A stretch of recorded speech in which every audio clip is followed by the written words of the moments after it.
Taste and ട്രയൽസിൻ്റെ പുതിയൊരു വീഡിയോയിലേക്ക് എല്ലാ കൂട്ടുകാർക്കും വീണ്ടും സ്വാഗതം. ഇന്ന് ഞാൻ തയ്യാറാക്കാൻ പോകുന്നത് ചിക്കൻ ബിരിയാണിയാണ് കേട്ടോ. നല്ല അടിപൊളി ടേസ്റ്റിൽ നല്ലൊരു ചിക്കൻ ബിരിയാണിയാണ് ഞാനിവിടെ തയ്യാറാക്കാൻ പോകുന്നത്. അപ്പോൾ നമുക്ക് വേഗം തന്നെ ചിക്കൻ ബിരിയാണി ഉണ്ടാക്കാൻ തുടങ്ങിയാലോ.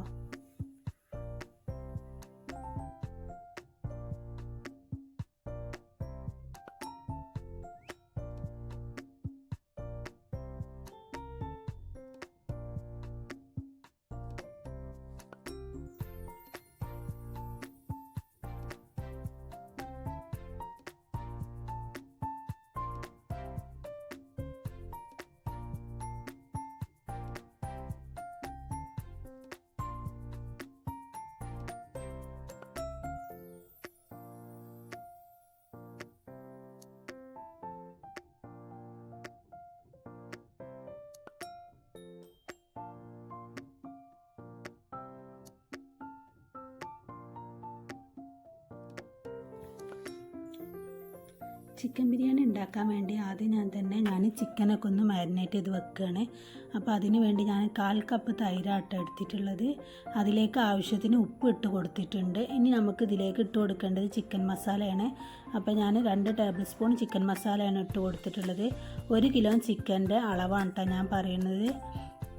അപ്പോൾ ഇതൊക്കെ കൂടി ഒന്ന് നല്ല രീതിയിൽ കൈകൊണ്ടൊന്ന് മിക്സ് ചെയ്ത് വെക്കണം.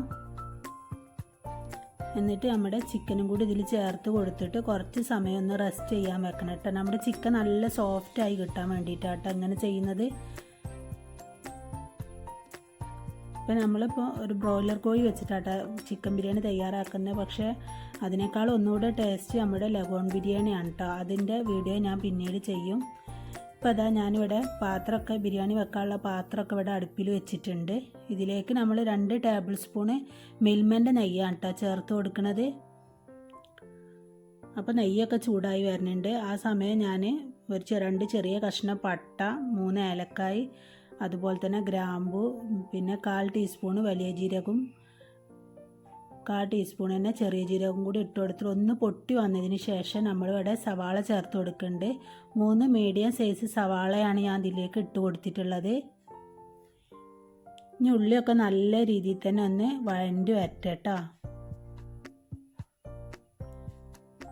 ഉള്ളിയൊക്കെ നമ്മുടെ നെയ്യിൽ കിടന്നിട്ട് നല്ല ബ്രൗൺ കളർ ആവണ വരെ ഒന്ന് വഴറ്റിയെടുക്കണം. ഉള്ളി നല്ല മൂത്ത് വന്നാലേട്ടെ നമ്മളെ ബിരിയാണിക്ക് നല്ല ടേസ്റ്റ് കിട്ടുള്ളൂ. ഇനി ഇതിലേക്ക് ഞാൻ 1.5 ടേബിൾ സ്പൂണ് ഇഞ്ചി വെളുത്തുള്ളി പേസ്റ്റാണ് ചേർത്ത് കൊടുക്കുന്നത്. ഇനി ഇഞ്ചി വെളുത്തുള്ളി പേസ്റ്റും കൂടി ഇട്ട് കൊടുത്തിട്ട് നല്ല രീതിയിൽ തന്നെ ഒന്ന് ഇളക്കി കൊടുക്കുക. പിന്നെ ഈ സമയത്ത് തന്നെ ഞാൻ ഇതിലേക്ക് 3 പച്ചമുളകും കുറച്ച് കറിവേപ്പിലും കൂടി ചതച്ചത് ഇട്ടിട്ടുണ്ട് കേട്ടോ. ആ വീഡിയോ മിസ്സായിക്കണേ. പിന്നെ ഇതിലേക്ക് ഞാൻ 4 മീഡിയം സൈസ് തക്കാളിയാണ് ഇട്ട് കൊടുക്കുന്നത്. തക്കാളി കൂടെ ഇട്ടിട്ട് ഇത് നല്ല രീതിയിൽ തന്നെ ഒന്ന് വഴറ്റിയെടുക്കണം. ഇതുവരെ ഞാൻ ഉപ്പൊന്നും ചേർത്ത് കൊടുത്തിട്ടില്ല കേട്ടോ.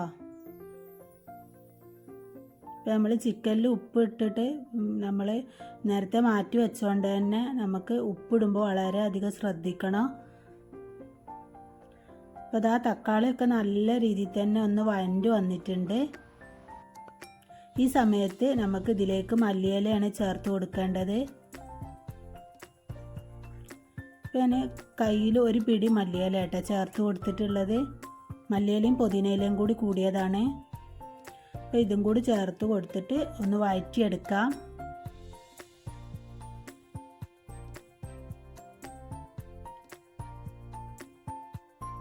ഇനി ഇതിലേക്ക് ഞാൻ 1/2 ടീസ്പൂണ് മഞ്ഞൾപ്പൊടിയാണ് ചേർത്ത് കൊടുക്കുന്നത്. അതുപോലെ തന്നെ ഇതിലേക്ക് ഞാൻ 2.5 ടേബിൾ സ്പൂൺ ഗരം മസാല പൗഡറും കൂടി ചേർത്ത് കൊടുത്തിട്ടുണ്ട്. ഇനി നല്ല രീതിയിലൊന്ന് വഴറ്റിയെടുക്കണം. നമ്മുടെ മസാലകളും സവാളയും തക്കാളിയും ഒക്കെ എത്രത്തോളം വഴണ്ടി വരുന്നുണ്ടോ അത്രത്തോളം നമ്മുടെ ബിരിയാണിക്ക് നല്ല ടേസ്റ്റാണ് കേട്ടോ. ഇനി നമുക്ക് ആവശ്യത്തിന് തൈര് ഒഴിച്ചു കൊടുക്കണം.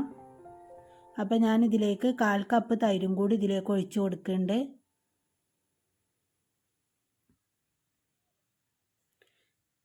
തൈരൊക്കെ ഒഴിച്ചു കൊടുത്തിട്ട് നല്ല രീതിയിൽ തന്നെ ഒന്ന് മിക്സ് ചെയ്ത് വെക്കാം.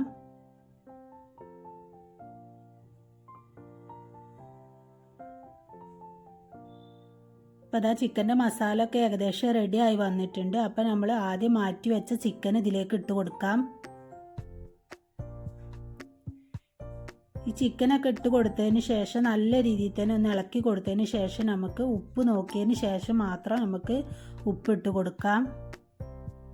അപ്പോൾ അതാ ചിക്കനൊക്കെ ഇട്ടിട്ട് നല്ല രീതിയിൽ തന്നെ ഒന്ന് അടച്ച് വെച്ചിട്ട് വേവിക്കണം.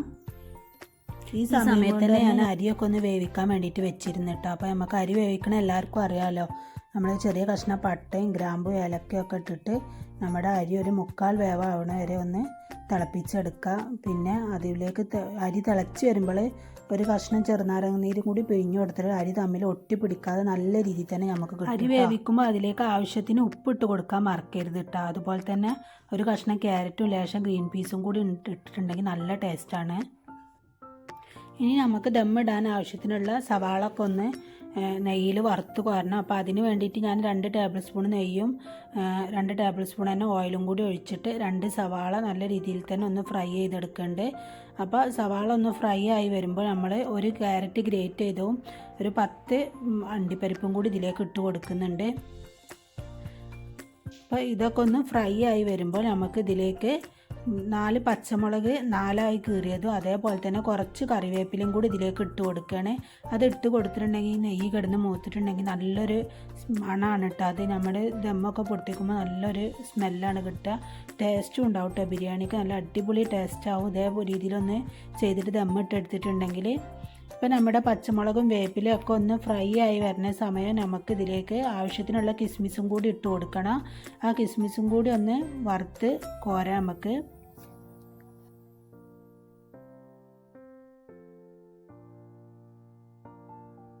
ഇപ്പോൾ നമ്മുടെ ബിരിയാണി ദമ്മിടാൻ ആവശ്യമായിട്ടുള്ള ഉള്ളിയൊക്കെ ഇവിടെ റെഡി ആയി വന്നിട്ടുണ്ട്. ഇനി നമുക്ക് ബിരിയാണി ഒന്ന് ദമ്മിട്ടെടുക്കാം കേട്ടോ. നമ്മുടെ അരിയൊക്കെ ഇവിടെ കുക്കായി വന്നിട്ടുണ്ട്.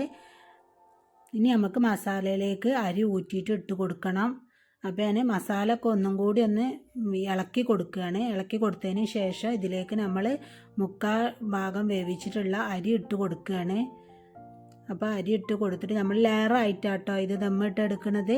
അപ്പോൾ നമ്മൾ കുറച്ച് റൈസ് ഇട്ട് കൊടുത്തിട്ട് അതിൻ്റെ മുകളിലായിട്ട് നമ്മൾ ഫ്രൈ ചെയ്ത് മാറ്റി വെച്ച ഉള്ളിയും ക്യാരറ്റും കാഷ്നട്ടും കിസ്മിസും ഒക്കെ കൂടിയുള്ള അത് ഇട്ട് കൊടുക്കുകയാണ്. പിന്നെ അതിൻ്റെ മുകളിൽ നമ്മൾ മല്ലിച്ചപ്പും പുതിനയും കൂടി ഇട്ട് കൊടുക്കുന്നുണ്ട്. ഇതേപോലെ ലെയറായിട്ട് ഇടുമ്പോൾ നമ്മുടെ ബിരിയാണിക്ക് നല്ലൊരു ടേസ്റ്റാണ് കേട്ടോ. എല്ലാ ഭാഗത്തും നമ്മുടെ ഈ ഉള്ളിൻ്റെ ആ ഒരു ഫ്രൈ ചെയ്ത ആ ഒരു ടേസ്റ്റും കാര്യങ്ങളൊക്കെ കിട്ടുമ്പോൾ നല്ലൊരു ടേസ്റ്റാട്ടോ അത് കഴിക്കുമ്പോൾ. അപ്പോൾ ഇതേ രീതിയിലൊന്ന് ദമ്മിട്ടെടുക്കാം.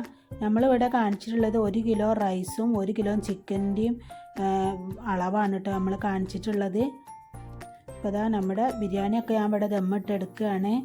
അപ്പോൾ നല്ല ടേസ്റ്റാണ്. എല്ലാവരും ഇതൊന്ന് ട്രൈ ചെയ്ത് നോക്കണം.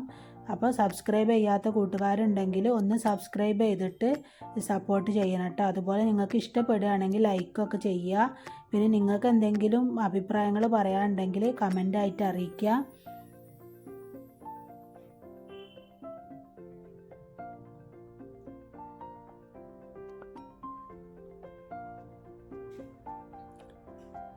അപ്പോൾ നമ്മൾ ബാക്കിയുള്ള റൈസും കൂടി ഇതിൻ്റെ മുകളിൽ ഇട്ട് കൊടുത്തിക്കാണ് കേട്ടോ.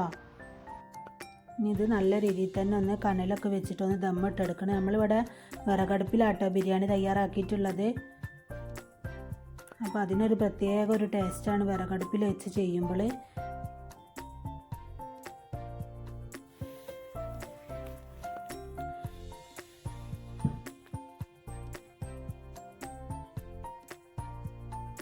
ഞാനിവിടെ ഒരു കൈമ റൈസ് ആട്ടോ എടുത്തിട്ടുള്ളത് ബിരിയാണിക്ക്.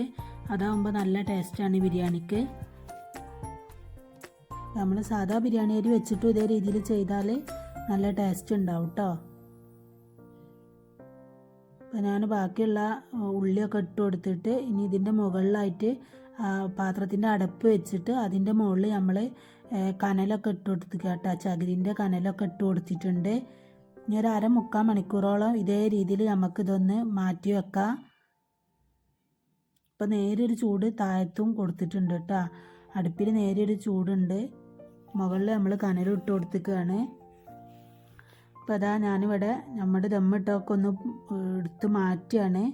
ആ മൂടി മാറ്റിയതിന് ശേഷം ഞാൻ ഇതിലേക്ക് 1/4 കപ്പ് ആർക്കേജും കൂടി ഒഴിച്ചു കൊടുക്കുന്നുണ്ട് കേട്ടോ. അതും കൂടി ഒഴിച്ചാൽ പിന്നെ ഒരു രക്ഷയില്ലാത്ത ടേസ്റ്റാട്ടോ. ഈ നെയ്യും കൂടി ഒഴിച്ച് കഴിഞ്ഞിട്ട് നമുക്കിതൊന്ന് മിക്സ് ചെയ്തെടുക്കാം.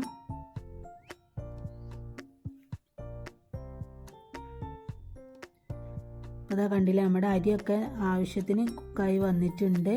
ഒട്ടിപ്പിടിക്കാതെ നല്ല രീതിയിൽ തന്നെ നമുക്ക് റൈസൊക്കെ കിട്ടിയിട്ടുണ്ട്. അപ്പോൾ അതെല്ലാവരും ഒന്ന് ട്രൈ ചെയ്ത് നോക്കാം.